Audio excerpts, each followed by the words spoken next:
China are possibly going to take over from America. What do you mean take over?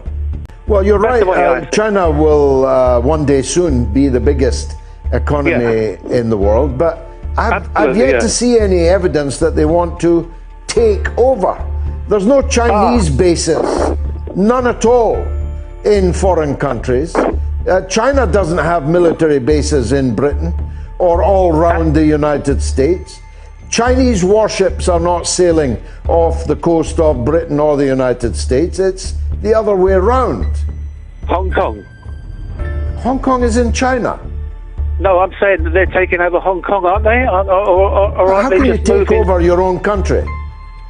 No, but I mean, it's very much like they do it, by means of the money. I don't think they're going with rifles yet, but I do think that they're going with their influence. Well, that's the wrong example you gave. You could have given better examples, because Hong Kong was taken by us from China as punishment for their refusal to allow us to sell heroin on the streets of China.